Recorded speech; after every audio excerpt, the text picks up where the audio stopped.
안녕하세요. 여러분과 함께 관세사 2차 관세법을 같이 공부하게 될 김보미 관세사라고 합니다. 저는 이번 강의에서 문제풀이를 진행을 하도록 하겠습니다. 문제풀이는 여러분들이 기본 이론을 많이 알고 계신다고 하더라도 모의고사 때나 실제 시험 때는 잘 써지지 않는 것을 많이 느끼셨을 겁니다.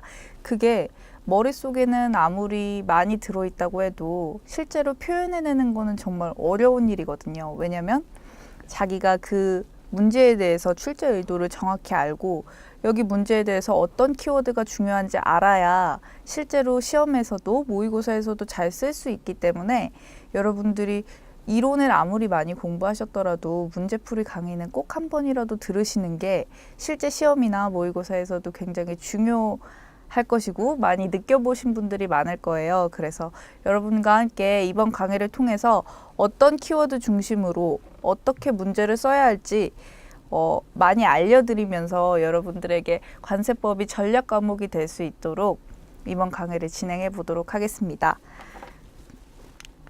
먼저 이번 강의를 들어야 하는 대상에 대해서 알려드리도록 하겠습니다. 제가 처음에 관세법 기본 이론을 수강한 수험생이라고 적어놨는데요.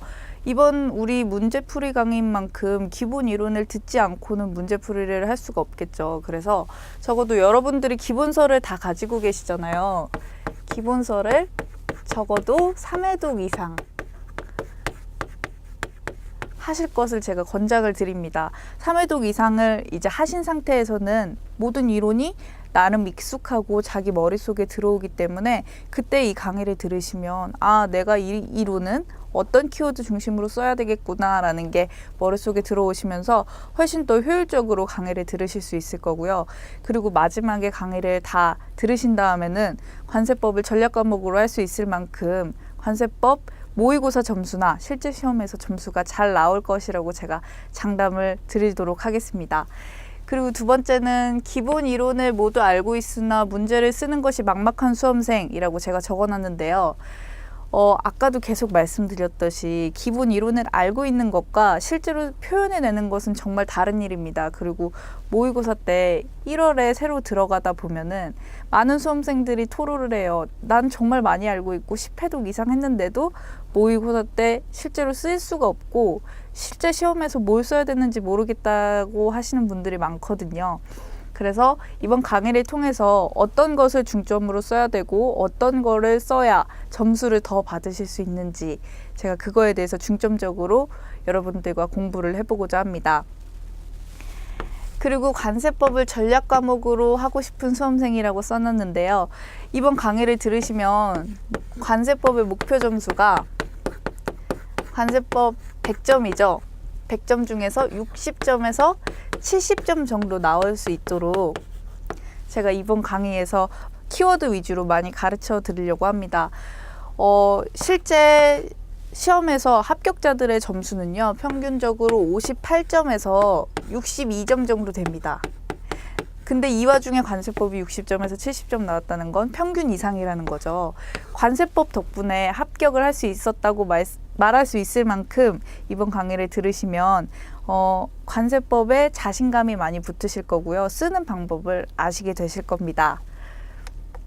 그래서 교재를 보시면요. 각 챕터당 50점짜리 문제 1개랑 10점짜리 문제 5개로 구성이 되어 있습니다. 실제 시험에서도 마찬가지죠. 실제 시험에서 들어가시면 관세법 과목이 100점 만점입니다. 100점 만점이라서 50점, 10점짜리 5개, 50점 해서 100점 만점이 되는데요. 물론 10점짜리 환급특례법이 포함되어 있습니다. 환특법. 그리고 10점짜리 환특법은 저희가 챕터 13에서 환급특례법을 따로 배우도록 하겠습니다. 그래서 관세법은 100점으로 이루어져 있는데 각 챕터마다 실제 시험처럼 50점 문제 1개, 10점짜리 문제 5개로 구성이 되어 있고요. 특히 보세구역이랑 통감 부분은 50점짜리 문제가 3개로 구성이 되어 있습니다. 이 이유는 여러분들도 잘 아시겠지만 보세구역이랑 통감 부분은 굉장히 양이 많은 부분이죠. 양이 많고 50점짜리 문제로 내기가 굉장히 좋은 부분입니다. 왜냐하면 보세구역도 보세구역에 들어갔다가 나오는 일련의 절차가 있을 거고요.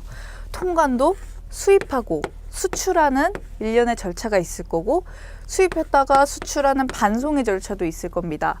그래서 모두 절차법적인 성격을 갖고 있기 때문에 이른바 흐름이라는 게 존재합니다. 들어갔다가 나오는 흐름이란 것이 있죠. 근데 50점 문제는 여러분들이 많이 기출문제를 보셨으면 아시겠지만 절차적으로 구성이 된 문제가 많아요. 그러니까 대목차를 잡을 때 우리가 절차 위주로 잡을 수 있도록, 그게 정말 좋은 문제거든요. 그런 문제로 구성이 되어 있는 경우가 많기 때문에 보세구역이랑 통관 부분은 50점 문제로 굉장히 나오기가 좋은 챕터입니다. 그래서 교재에서도 50점 문제 3개로 다른 챕터보다 2개 더 구성이 되어 있고요. 실제 강의에서도 제가 조금 더 강의 수를 추가해서 여러분들에게 알려드리도록 하겠습니다. 그리고 교재를 보시면 실질적인 목차 구성이라고 되어 있는데요. 어떤 교재에서는 정말 핵심적인 것만 요약해놔서 서랑 결이 없는 것도 있어요. 어떤 교재에서는 처음, 서, 결 부분을 아예 빼놓고 쓴 책도 많습니다. 왜냐하면 서, 결은 너가 어차피 정답이 없고 너가 쓰는 거기 때문에 서, 결은 너가 써봐 라고 이렇게 제시하는 경우가 많은데, 실제 수험생들은 가장 많이 물어보는 게, 저도 많이 들은 질문이, 서에는 뭘 써야 될지 모르겠다, 결에는 뭘 써야 될지 모르겠다고 말씀하시는 분들이 많거든요. 그래서 정말로 문제를 내가 못 쓰겠다 생각이 되시면 여기 책을 보세요. 책에 문제들이 많은데 문제가 서론부터 결론까지 다 구성이 되어 있거든요.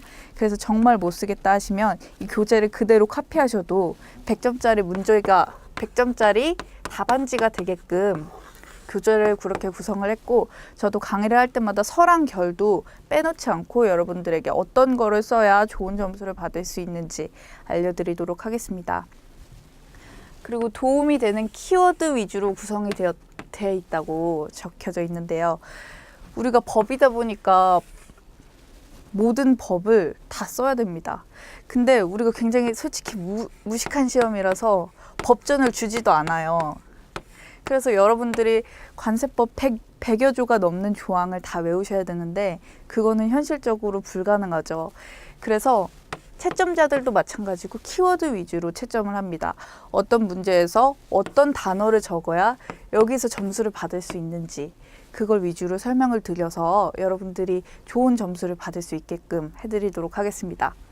마지막으로 출제 의도를 추가하였습니다. 교재에는 다 출제 의도가 구성이 되어 있는데요. 출제자가 왜 이 문제를 냈는지, 그리고 출제자가 이 문제에서 바라는 것이 무엇인지, 그거를 제가 강의에서 수십 번 말씀드리고, 물론 교재에도 나와 있지만 출제 의도를 파악하는 것이 사실 제일 중요합니다. 왜냐하면 이 출제자가 어떤 의도로 문제를 냈는지 알 수 있어야 좋은 점수를 받고 그에 대한 키워드를 여러분들이 쓰실 수가 있거든요. 그래서 모든 문제마다 출제 의도를 말씀드려서 여러분들이 부분 점수로라도 좋은 점수를 받을 수 있게끔 제가 계속 반복해서 말씀을 드리도록 하겠습니다. 이번 OT는 이번 문제풀이 강의로 어떻게 구성을 해야 될지 여러분들에게 말씀드렸고요. 다음 강의는 챕터 1 총칙부터 여러분들과 함께 공부를 해보도록 하겠습니다. 감사합니다.